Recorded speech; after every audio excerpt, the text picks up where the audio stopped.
The Children's Treatment Center held its annual kickoff for their Bike-A-Thon Plus on Wednesday morning. Guest speaker Jean-Paul Bedard shared his message of hope and perseverance. Here's Gabe with more. At the Children's Treatment Center Bike-A-Thon Plus kickoff breakfast with guest speaker Jean-Paul JP Bedard. Thank you for joining me. Oh, it's lovely to be here. Beautiful city. Well, thank you. Welcome. So, first of all, let's talk a little bit about yourself and your background and your journey from childhood abuse survivor, terrorist attack survivor, to journalist, marathon runner, author.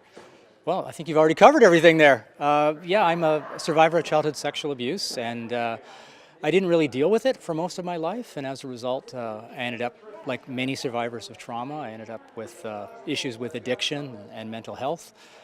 And it got to a point where I'd almost lost my life from that lifestyle.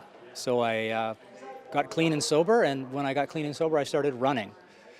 And it was the running that connected me to a broader community of people.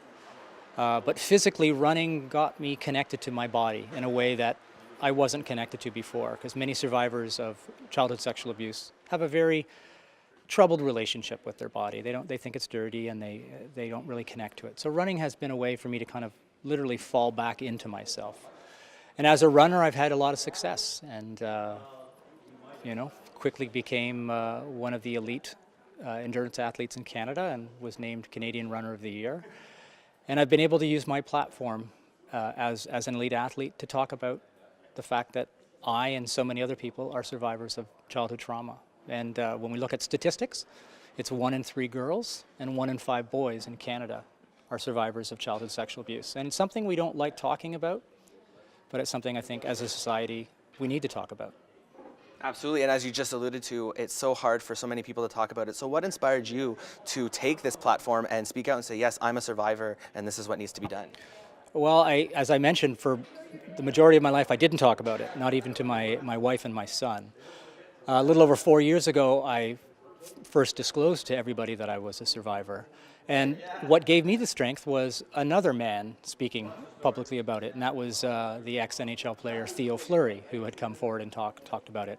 And it was hearing him and hearing that sort of that kind of shaking in his voice as he was speaking publicly about it. And it really resonated with me and how I felt about it. And here I was seeing this incredibly strong, NHL enforcer and little ball of muscle looking vulnerable. And I realized that if he can look like that, then I can look like that. And that's what gave me the courage to come forward and start talking about it. And I think that's what people see in me now. They just see a weakness in themselves, but at the same time we see the weakness, but we see the hope of strength. And that's what this event has all been about, and that's what the Children's Treatment Program is about. It's trying to teach kids and families who are affected by childhood trauma that they're going to go through a difficult time, but with the proper support at the end of it, there's a lot of hope and a lot of resilience. Absolutely, and as you alluded to, the Children's Treatment Center is a big part of that. You've surely traveled all over the world, probably in guest speaking. Talk to me about the Children's Treatment Center and your thoughts on what we have here in Cornwall.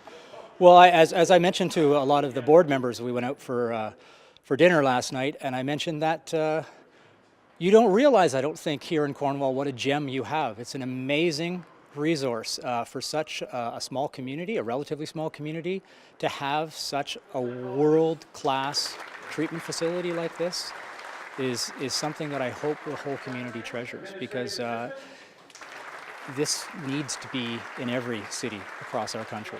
And I will do anything for this place, and I know that they do anything for the kids, and I consider myself just a big kid, right? Someone who has childhood trauma, and now I put my hand down to the other kids who are still going through what I went through. And I think as a community, Cornwall has embraced this societal problem, and you guys are dealing with it, and I think that needs to be supported. Absolutely. Now, when you talk about your platform and being an inspiration to kids, just as Theo Fleury was an inspiration to you, what have you heard from people during your speeches or after your speeches? I know a lot of people in town here grabbed your ear and spoke with you after your presentation. Well, here's the thing, it's the same experience that I had. After I get off the stage and people come up and talk to me, often it's, they say, JP, you're so strong and you're so resilient, and I don't often feel that way. I still feel quite vulnerable and quite weak at times, and I continue to get treatment to deal with the childhood trauma. and the PTSD as a result of that. But what people often do is they disclose to me the childhood trauma that they've gone through. And here's the thing, I'm seeing an adult typically standing in front of me, and I'm looking at this person who feels very vulnerable and very weak, and I'm thinking, here you are, you have survived, you are rising through this. And so it's that conversation, that sort of, that look that we have in each other's eyes that really shows me that it's the connection that will get everybody through this trauma. And so I've been just overwhelmed by the support in the community today. Absolutely, and I think that's an important point to make as well. Obviously, the whole goal of the Children's Treatment Center, the reason we're here today is to address the trauma as soon as possible for children. But for people watching out there that may have their own trauma, you're a perfect example. It's never too late. It's never too late, and the big issue is shame and dealing with shame. And the individual who has been sexually abused has the shame that this has happened to him or her. And then the family who surrounds that child and the friends who surround that child often feel shame for not recognizing it or not responding quickly enough or appropriately. And the whole thing about shame is when we live in shame, nothing gets better. So I like to let's just forget about that whole shame conversation. Let's just talk about, this is what happened, how are we going to move forward? And I believe that from my own experience, for me to heal through this, it has not only been healing me, but it's been involving my family and my friends and my community in that healing process. Because I think childhood trauma reverberates and it affects not just the individual, but an entire community. So you're showing me that Cornwall is ready to heal, and it is healing people. Excellent. And when you talk about family and friends, you spoke about the wonderful support you received from your wife and kids. For those watching again, if they know somebody, what advice do you have for somebody if somebody discloses to them? Well, if somebody discloses to you, the number one thing is just to listen. You can't try to change the person or try to take away that pain, because that pain is real. I would also recommend that the number one thing you can do is to connect that person. Connect that person to the resources that he or she needs.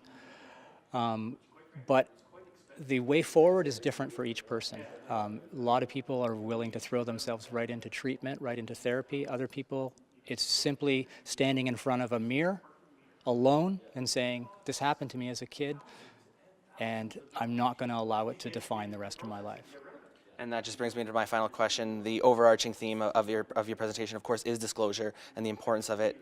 Obviously, it benefited you as well as now everybody that hears you speak. So talk about the importance of disclosure as the first step.